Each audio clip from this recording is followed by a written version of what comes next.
بھائی نے کویسچن کیا تھا کہ کہتے ہیں کہ جی بکرے کو خصی کرنا یہ ایک عیب ہے، اور اگر عیب ہے تو کیا ایسے جانور کی قربانی ہو جائے گی؟ دیکھیں، جو خصی کرنے کو عیب کہے خود اس کے اندر عیب ہے، علمی عیب ہے، جہالت کا عیب ہے، مسائل کو نہ سمجھنے کا عیب ہے۔ یہ زیادہ تر وہ لوگ ہوتے ہیں جو نہ عالم ہوتے ہیں، نہ مفتی ہوتے ہیں، نہ انہوں نے کچھ پڑھا ہے، وہ دوسروں کی تحقیقات کو اپنی تحقیقات کر کے بیان کر رہے ہوتے ہیں۔ چیلنج ہے میرا، ورنہ اپنی تحقیق بیان کر دیں۔ جتنا دوسروں نے غور و تفکر کر کے نتائج مرتب کیے ہوتے ہیں، اس نکلے ہوئے نتائج کو نکال کر انہیں اپنا بنا کر پیش کرنا، یہ آج کل سوشل میڈیا پر عام ہے، اور اس سے وہ بزرگی حاصل کرنے کی کوشش کر رہے ہیں اور اسی میں ٹھوکر کھاتے ہیں۔ نبی کریم صلی اللہ علیہ وسلم نے 2 خصی بکروں کی دمبوں کی قربانی کی ہے، اور یہ جب ایک چیز یاد رکھیں کہ امت اختیار کر لیتی ہے،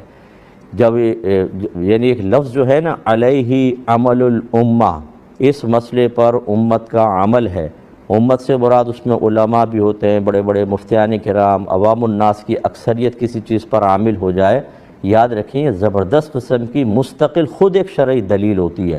تو اس لیے ہماری عوام کی اکثریت دیکھیں خصی بکرے لے کر آتی ہے، ان کی قربانیاں کرتی ہیں، تو یہ کیسے پھر مطلب یہ کہ یہ عیب ہے اور قربانی نہیں ہوگی، یعنی سب کی قربانی نہیں ہو رہی؟ سوچے سمجھے بغیر اس قسم کے معاملات کہنا اور احادیث پہ خواہ جرح کر کے کوشش کرنا کہ سب یہ ثابت کر دیں کہ سارے بیوقوف ہیں، سب بدھو ہیں، 1500 سال کے بزرگ سوتے رہے تھے، آج ہمارے اوپر انکشاف ہو گیا ہے بہت ساری چیزوں کا، اس لیے ہم بتا رہے ہیں کہ یہ باقی سب تو بیوقوف ہیں۔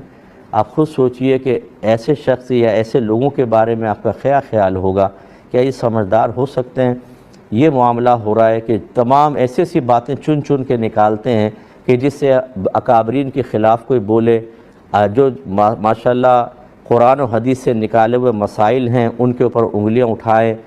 متذبذب ہو جائیں، ہمارے ینگ جنریشن پریشان ہو جائے کس کی بات مانے کس کی نہیں، تو کہیں مذہبی کو چھوڑ دیتے ہیں، پیچھے ہٹ جاتے ہیں، یہ نتائج مرتب ہو رہے ہوتے ہیں۔ تو بالکل بے فکر رہیں، آپ بالکل خصی بکرے کی قربانی کریں، بلکہ غیر خصی سے خصی بکرے کی قربانی کرنا ہمارے اکابرین نے عید الفطر میں، عید الاضحیٰ میں تکبیرات کے اندر یہ فرق ہے کہ عید الفطر میں آہستہ آواز میں تکبیر لگاتے ہوئے گھر سے مسجد کی طرف آیا جاتا ہے، اور عید الاضحیٰ میں یعنی بقرہ عید میں ذرا بلند آواز کے ساتھ اللہ اکبر لا الہ الا اللہ واللہ اکبر وللہ الحمد، یہ بلند آواز سے کرتے رہیں۔ 9 ذو الحجہ کی فجر سے لے کر اور 13 کی عصر تک مسلسل یہ تکبیر لگائی جاتی ہے۔ ہر وہ فرض نماز کہ جو جماعت مستحبہ کے ساتھ ادا کی گئی ہو، یعنی جو مسجد میں باقاعدہ امام مقرر ہے وہ جماعت کروا رہا ہے، تو 9 ذو الحجہ کی فجر سے پھر یہ آغاز ہو جاتا ہے۔ جیسے ہی فجر کی نماز ختم ہو، مثلا فرض نماز ہم نے ختم کی، تو ایک بار کم از کم اتنی بلند آواز سے یہ تکبیر لگانا ہر عاقل بالغ مسلمان مرد پر اور جو جماعت میں ہے اس پر واجب ہے کہ اپنے کان اس کو سن لیں، اور 3 مرتبہ افضل ہوتا ہے۔ اسی طرح یہ 13 کی عصر تک یہ سلسلہ جاری و ساری رہے گا، ہر فرض نماز کے بعد جو جماعت کے ساتھ ادا ہوگی اس شخص پہ واجب ہے۔ منفرد شخص جیسے کسی کی جماعت نکل گئی ہے، مثال کے طور پہ اکیلا پڑھنا چاہتا ہے، اگر تکبیر لگا لے گا